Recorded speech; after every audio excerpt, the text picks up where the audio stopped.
Tidak malukah kalian beriman kepada Allah? Kita lebih suka melihat makanan di meja makan kita basi daripada harus memberinya ke tetangga miskin di sebelah rumah kita.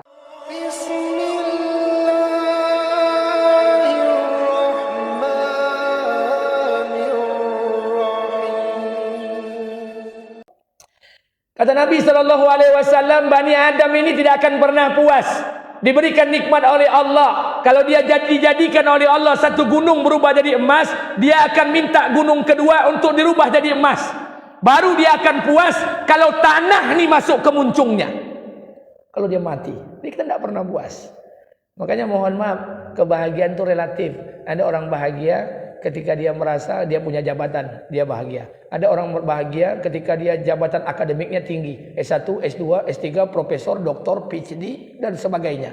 Dia bahagia. Ada orang merasa bahagia ketika dia punya kaplingan sawit, dari satu kapling ke dua kapling, dari dua kapling ke tiga kapling. Ada orang merasa bahagia ketika dia punya satu pintu ruko, tahun depan bertambah dua, tahun depan bertambah tiga. Ada orang bahagia ketika rumah petaknya bertambah dari 10 petak menjadi 12 petak, dari 12 petak jadi 20 petak. Ada orang merasa bahagia kalau kos-kosannya makin tahun makin bertambah. Jadi kebahagiaan itu relatif.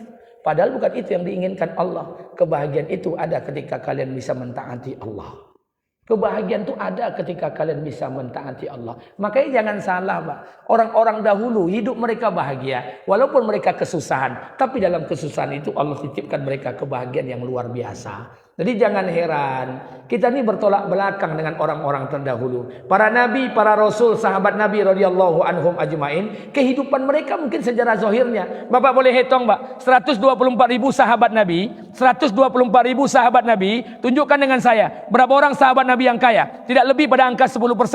Sisanya sahabat dalam keadaan susah. Tapi apakah mereka menderita? Tidak. Dalam kesusahan itu Allah titipkan mereka kebahagiaan. Justru dalam kesusahan itu mereka diberikan Allah sakinah, ketenangan. Kenapa? Karena kesusahan dalam mentaati Allah. Jadi jangan heran, kisah-kisah para sahabat, kisah para nabi itu akan terulang, akan terulang, akan terulang. Kalau bapak ibu dipanjangkan umur oleh Allah, dipanjangkan umur oleh Allah, dunia ini masih diberikan kesempatan kita untuk melihatnya. Bapak ibu akan melihat orang-orang yang beriman, orang-orang yang bersyukur, orang-orang yang akan menjadi korun, orang-orang yang akan menjadi haman, orang-orang yang akan menjadi masitoh, orang-orang yang akan menjadi orang-orang terbaik seperti Musa dan Harun, akan Allah lihat. Akan Allah perlihatkan. Di antara kita banyak. Makanya jangan heran kalau orang sudah bersyukur suatu ketika, karena iman yang betul dalam kehidupan ini, suatu ketika cucu Nabi tidak berpakaian hari raya Idul Fitri. Karena iman, satu cucu Nabi ini tidak berpakaian di hari raya Idul Fitri. Bapak boleh baca kisahnya di Hikayatus Sahabah, Hikayatus Sahabiyah. Hasan dan Husain duduk bersama ibunya. Malam itu adalah malam 28 Ramadan. Apa kata Hasan? Ya ummu, wahai ibu, aku melihat anak tetangga sebelah rumah. Ibu dan ayah mereka telah menghiasi anaknya dengan pakaian yang baru untuk menghadapi hari raya. Apakah engkau tidak ingin menghiasi anakmu ini? Fatimah mendengar ucapan anaknya meneteskan air mata. Kenapa? Jangankan pakaian, sudah 7 hari 7 malam tidak ada makanan di rumah Fatimah. Maka apa kata Fatimah dalam keadaan menangis? Wahai anakku, sesungguhnya pakaian kalian sedang dijahit, nak. Maka tidurlah Hasan dan Husain dalam keadaan berharap agar tukang jahitnya esok datang mengantarkan pakaian. Dikatakan dalam sejarah, malam itu adalah malam 1 Syawal, malam takbiran. Hasan dan Husain tertidur sambil menunggu pakaian yang diantar dari tukang jahit. Fatimah terus menangis bersama Ali bin Abi Thalib. Ketika malam hari, datanglah satu orang bertamu ke rumah Fatimah, mengetuk pintu. Assalamualaikum, dijawab oleh Fatimah. Waalaikumsalam. Siapa di luar? Katanya, saya tukang jahit.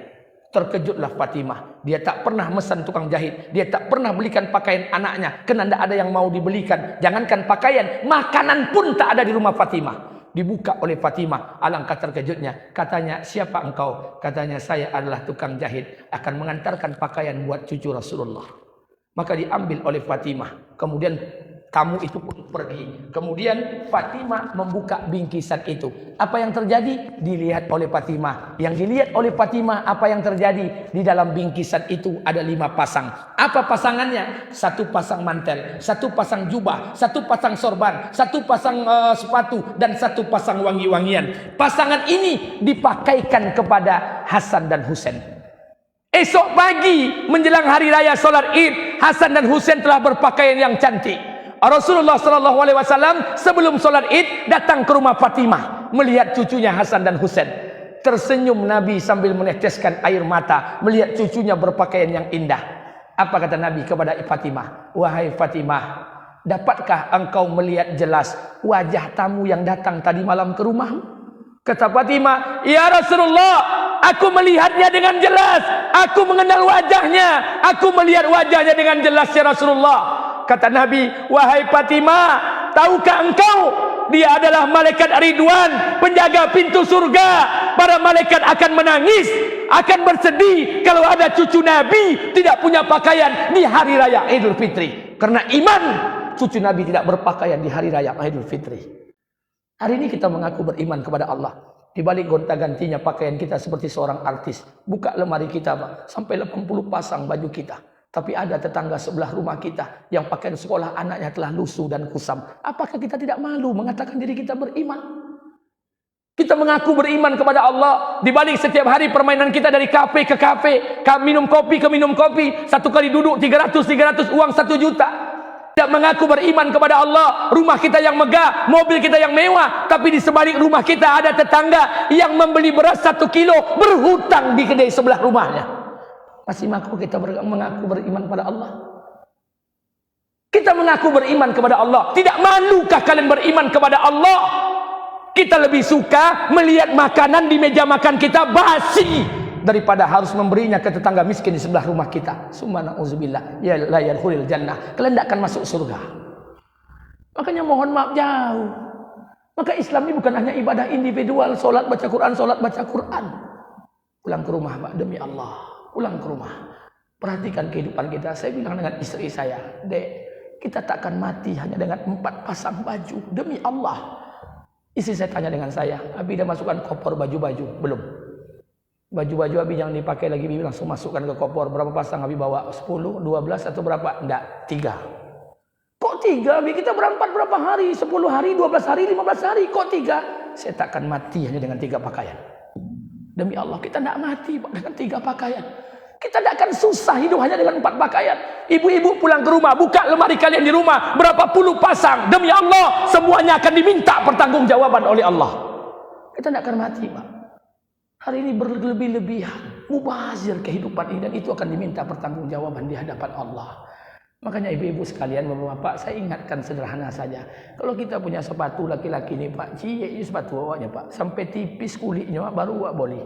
Sandal awak tu sampai putih baru awak ganti. Tapi kalau sandal bini awak, tengok belakang pintu, hijau, mejiku, hibiu, abu put, lengkap warnanya. La ilaha illallah. Kalau seperti ini orang-orang Islam, jauh mereka akan dari kehidupan para sahabat. Makanya mohon maaf, saya ingin sampaikan buat kita bersama. Kita belajar untuk mensyukuri nikmat yang Allah berikan. Belajar kita untuk bersyukur. Sekali lagi, Bu, Mbak, dunia ini tidak lama. Kita sebentar saja. Dunia ini hanya titipan-titipan saja. Dititipkan kita jabatan, besok tidak lagi. Dititipkan kita jadi orang kaya, besok dititipkan jadi orang susah. Dunia ini saja. Buat yang terbaik. Allah tak akan lihat kaya atau miskin kalian. Allah akan lihat seberapa hebat kalian dalam menjalani kehidupan dunia, menyandarkan semua urusan pada Allah. Saya ingin sampaikan buat kita bersama, Bapak Ibu yang dimuliakan Allah Subhanahu wa taala. Saya banyak punya teman. Suatu ketika sudah pernah saya sampaikan kepada kita bersama, la ilaha illallah. Luar biasa kehidupan mereka. Teman saya tamat SMA, laki-laki, istrinya tamat sanawiyah, punya anak 3 orang. Ketiga-tiganya anaknya hafiz Quran. Umur 6 tahun, 7 tahun, 8 tahun. Yang paling tua kelas 2 SD. Yang nomor 2 kelas 1 SD. Yang nomor 1 itu belum sekolah. Tidak masuk TK tapi diajarkan oleh ayah ibunya membaca di rumah. Yang nomor 1 tinggalnya dulu di Panam. Hafal Quran 29 juz. Tinggal 1 juz lagi. Yang nomor 2 hafal Quran 15 juz. Yang nomor 3 baru 6 juz. Ketika saya lewat depan rumahnya, yang paling kecil, yang hafal 6 juz, itu bacaan Qurannya indah. tidak cocok dengan usia dia, dengan suara bacaannya. Akhirnya saya suruh istri saya datang ke sana. Istri saya datang ke sana. Pakai mobil ba'da asar silaturahmi. Saya tanya dengan istri, Dek, coba tanya sama nanti istrinya di rumah tuh, apa rahasia resepnya sehingga Allah jadikan anak keturunannya menjadi anak yang hafizah. Yalah, kami datang, istri saya masuk ke dalam rumah, saya depan rumah bersama suaminya. Saya cerita, tengok hari jam 5:30 istri saya keluar. Kemudian kami pulang naik mobil. Selama dalam pulang saya tanya dengan istri saya, Dek, jadi ditanyakan tadi, apa rahasianya kok bisa punya anak hafiz Quran? Istri saya langsung menangis. Apa kata saya? Dek, kita ini silaturahmi, bukan menangis-nangis. Apa katanya? Gimana adik tak nangis? Adik tanya sama istrinya, Kak, apa amalan khusus yang kakak buat sehingga anak kakak 3 orang hafiz Quran? Apa kata istrinya? Tidak ada amalan khusus, Kak. Saya tidak punya amalan khusus. Salat sebagaimana biasa, baca Quran sebagaimana biasa. Cuman ada satu perkara yang semenjak nikah sampai hari ini tak pernah saya tinggalkan.